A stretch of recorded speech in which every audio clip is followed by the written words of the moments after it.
de la divagation. Ah bon?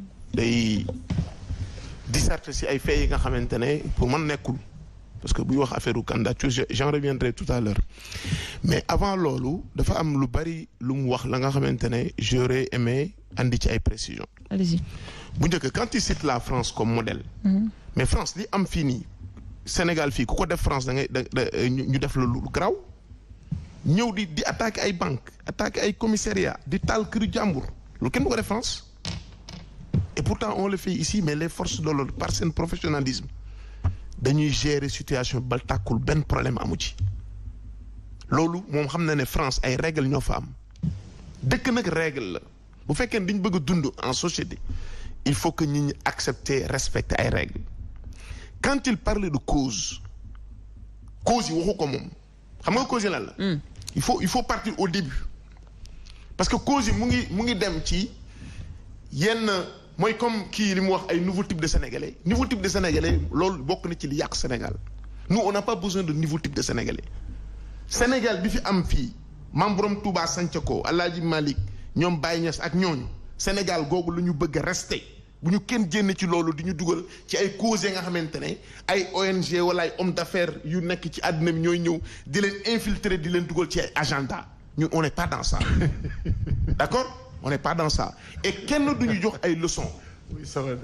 dégg nga parce que en fait mon frère tout à l'heure bi muy wax je pense que aussi il doit savoir raison garder bañ a emporter wu ndax ñun ñëpp wax na ko ay kilifa lañu wax di fëgg table fii kenn mënu fi intimider kenn ndax ñun ñëpp Sénégal la ñu dëkk je pense que bu ñu bàyyee suñu temps ñëw fii pour waxtaan c'est pour le faire vraiment ci dal ak courtoisie ak retenue ak respect man loolu laa gëm je peux accepter nag ku nekk am nga sa avis mais man sama avis dama koy wax ci dal ak respect alors donc pour man loolu bokk na ci li nga xamante ne andi na cause yi am fii moo dem ba affaiblir autorité Sénégal autorité amatu fi ku wax ñu saaga la ku wax ñu nangam autorité amatu fi dem nañu ba xalif général Sénégal day taxaw di wax naan maa ngi wax de mais xam naa ne xale yi dañ ma saaga loolu ku ko mosoon imaginer Sénégal léegi moo am ba ñoom ñi def nañu ba léegi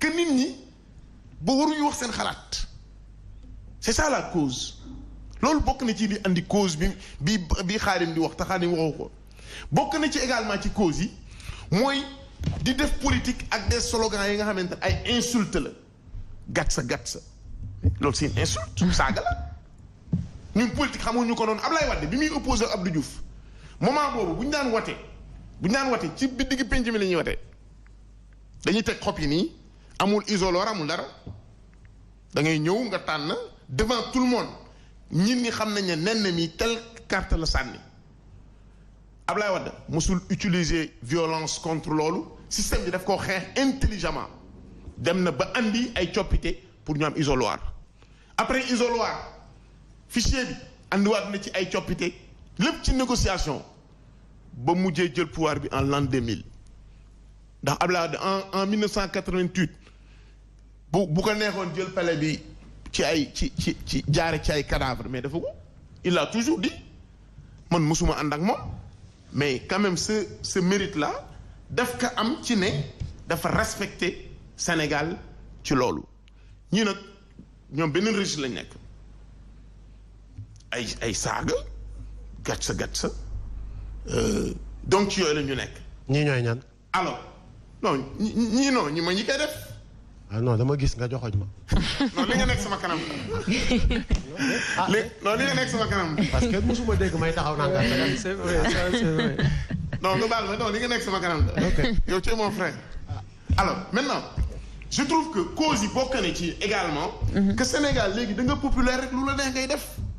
je suis populaire j'ai une immunité c'est-à-dire mën naa wax nit lu ma neex mën naa saaga nit mën naa def lu ma neex te kenn amul fit wax ak yow parce que rek tu as du monde derrière toi mais loolu ban dëkk la démocratie bii Xaadim di wax démocratie ñetti point mooy démocratie te gis nga démocratie bi ñuy wax naan démocratie Sénégal dafa nërmeelu loolu c'est faux démocratie Sénégal nërmeeluwul États-Unis démocratie am na ay siècle terewul Trump bi ñu ko gañee ba ñu demee 6 janvier boobu ci Capitole bi ne dañuy compter ay xob pour valider élection Biden ay partisans nañ fa dugg na loolu du fa am parce que bëgguñu ñu entériner défaitu Donald Trump ba 6 personnes dee ci mais ça n'a pas changé image yu démocratie américaine dëkk yi léegi dañuy dox en fonction des soubresauts ya nga xamante ne mën na am mais du loolu rek du prétexte pour ñu remettre en cause li nga xamante ne sénégalais yi construit nañ ko durant des décennies. oui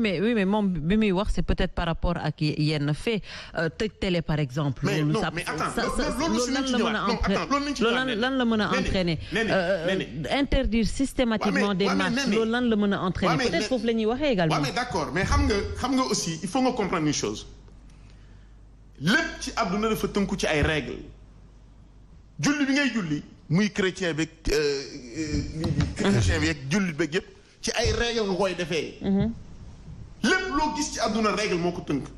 même univers bi yéen da nga am code de la presse liberté d'expression du ne moo la permettre yow nga toog fii sa micro di wax lu la neex ça c'est pas la liberté d'expression la liberté d'expression mooy wax li nga xalaat en y mettant les formes et ne pas heurter les gens ne pas insulter les gens ne pas les diffamer mais nga wax li nga xalaat. et Sénégal fii liberté d'expression am na fi liberté d'expression bu ëpp moo yàq Sénégal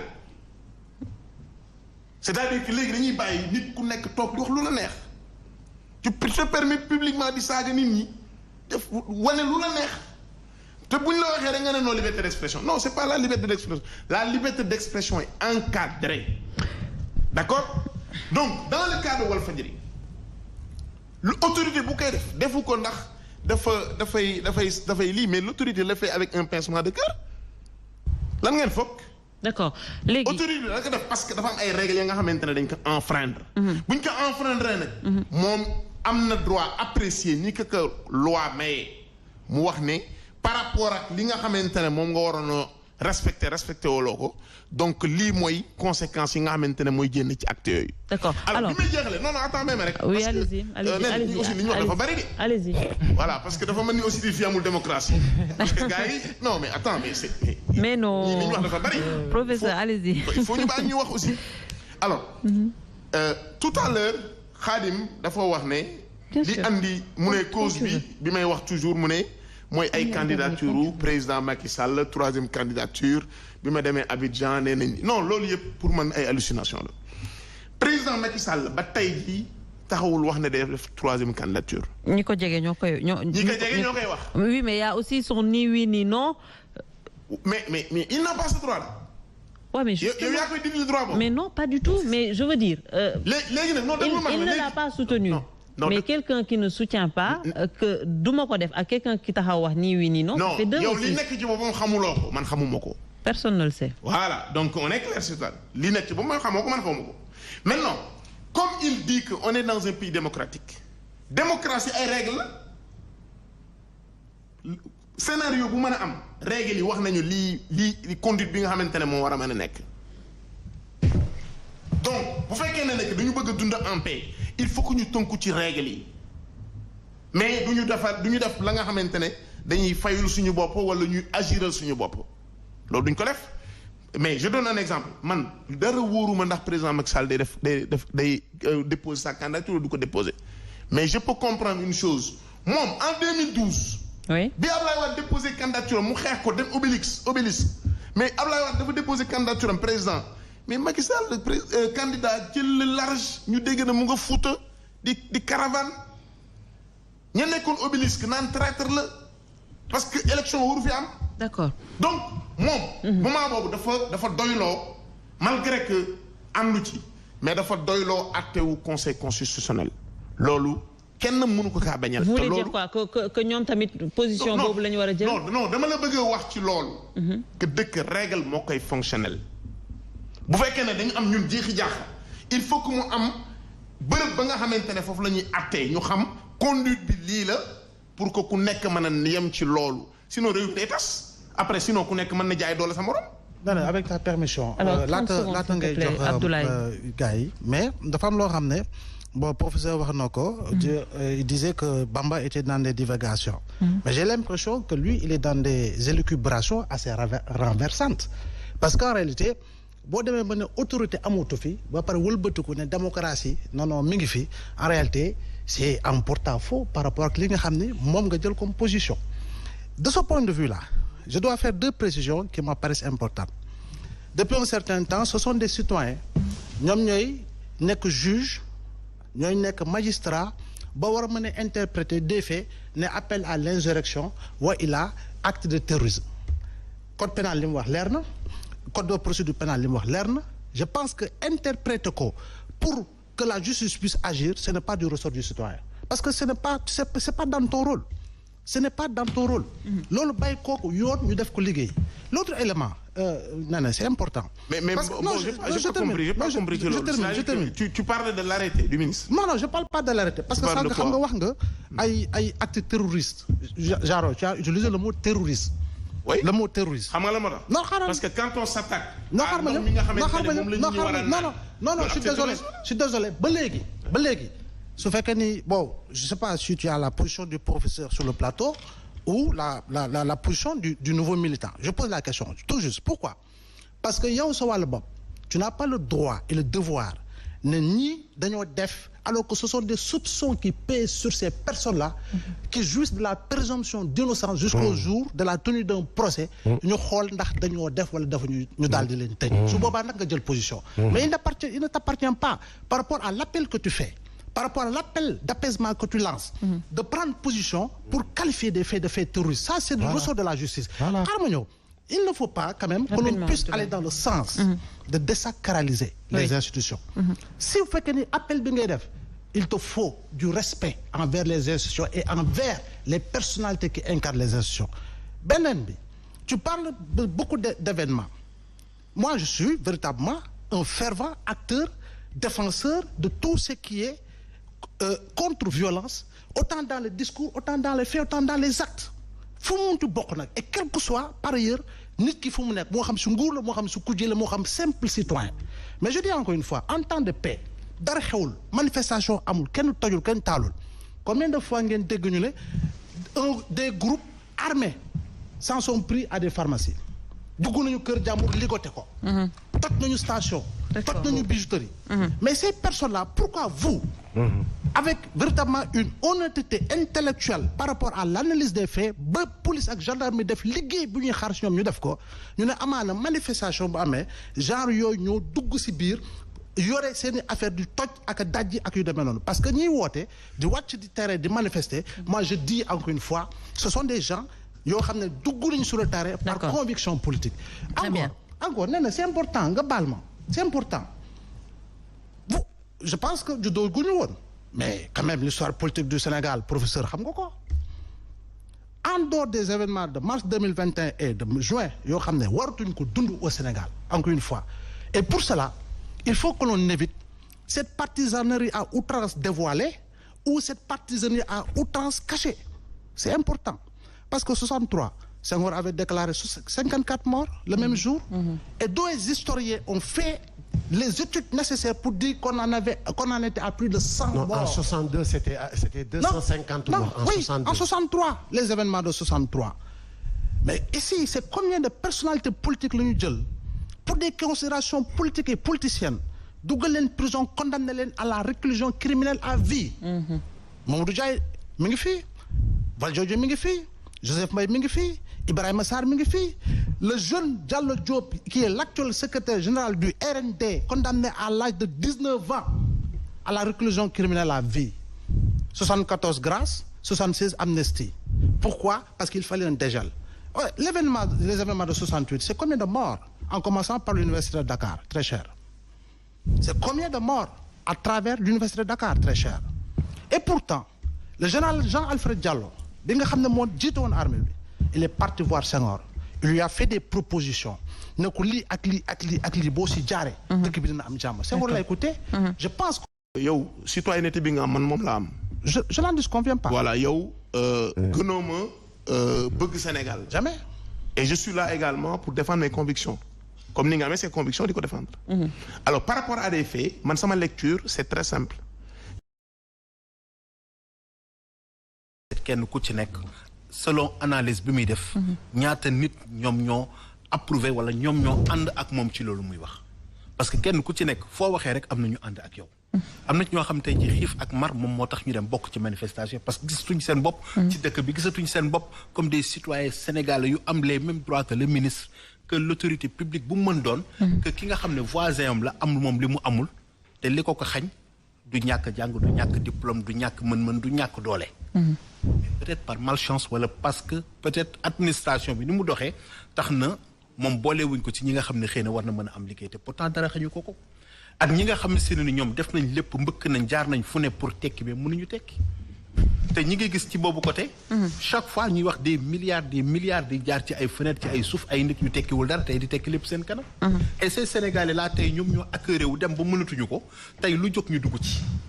tey jii même bu fekkoon du woon événement yi am bu beneen événement amoon jóge ci football sax. ñu manifester wane ñoom li nga xam ne moo leen naqari profité ci dajji parce que Sénégalais duñu sonn. parce que dundatuñu lekkatuñu naanatuñu xamatuñu ñoom exactement fan la seen dund gi di jeexee ak fan la ñuy fanaan ku xamul fan ngay fanaan te boo xëyee xamoo looy ndékkee te yow xamoo fooy jëlee sa reer kooku daraam sa sut. homme politique homme politique bi la engagé mën na bañ a engagé ses enfants ak sa famille.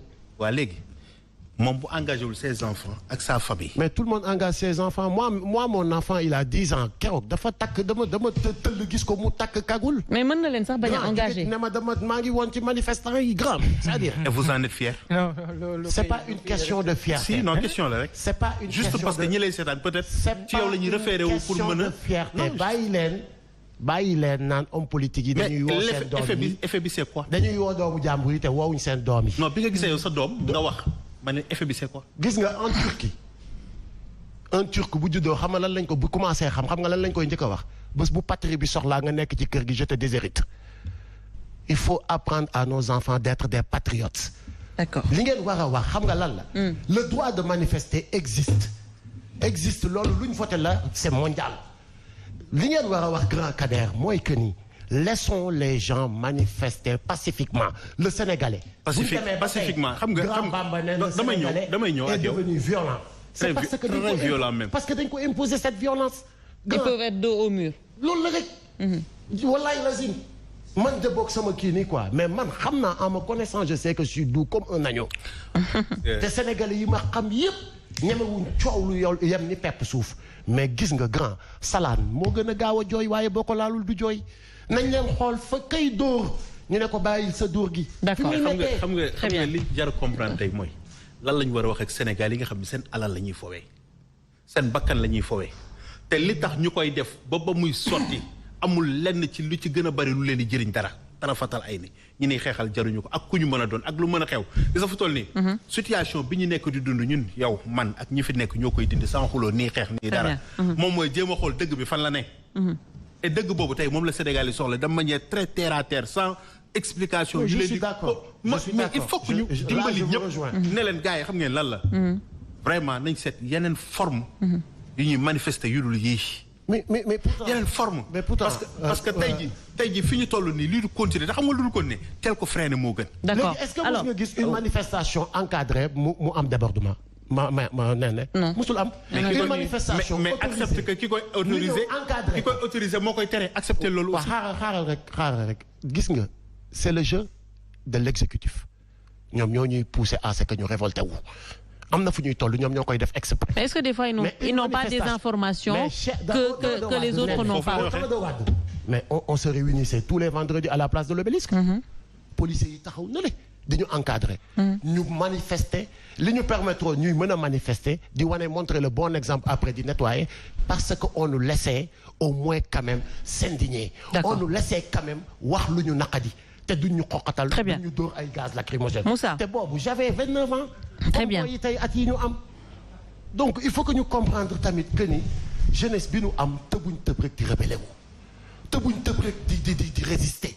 te buñ tëb rek di manifester te buñ tëb rek violent. dafa am ay de ko suscité bien avant conséquence de cause. dafa am une conséquence ba tey moo indi. voilà lii mu jur tey ci kii bi. mais Moussa suñuy dem alors on va y revenir les gars ñu ngi ñëwaat ci yéen. nañ leen ko waxtaanee en sénégalais parce que sa waay wax na benn wax bu am importance. dëkk bi. su fekkente ni dafay tàkk. qui pense que tu es épargné, tu te trompes lourdement. On est tous embarqués. Ñi nga xamante ni tey jii ñoo toog ci dara wala ñooy dara ñoo ciy gën a perte ñoo ciy gën a souffrir kon préservons ce Sénégal sauvons le soldat sénégalais te ñu bàyyi li kii wax léegi ak Pape Ablaye wax ko pour le respect grand que je vous dois maa ngi ak sa photo avec waa Y'en a marre de Bargny vous faisiez partie de FSD/BJ bu Cheikh Bamba Dièye donc xam naa la quand vous dites que ni le nouveau type de Sénégalais mooy une nouvelle façon d'insulter li fi ñoom de nier ou de dénigrer li fi ñoom Cheikh Ahmadou Bamba bàyyi woon sérieusement c'est de très mauvaise foi le nouveau type de Sénégalais mooy retour aux valeurs ñoom Serigne Touba liñ ñu fi bàyyiloon ba ñu mën a hériter un pays de paix nañ leen ci delluwaat bi boo duggee ci les textes de Y'en a marre dañ leen naan dañu gis ni waxatuñ dëgg ci place publique bi te fu dëgg yenduwul te fu dëgg amul jàmm du fa yendu dañu gis ni léegi nu ñu neex lañuy comporté woo ci mbett mi nga xamante ni ñëpp ko bokk te loolu day indi yenn yi te ñoom maam daawuñ ko def ñoom Serigne Touba daawuñ ko def dañu gis ni kon nañ leen dellu ci li nga xamante ni moom la ñu moomoon loolooy c'est le discours à tenir léegi nag c'est ça le nouveau type de Sénégalais mais pas ay nit yoo xamante ni dañu ñëw fekk fi lu fi Serigne Touba liggéey Serigne Touba non alors mais kilifa nouveau mooy lu bees. Qu'est-ce qu'il faut aujourd'hui pour dépasser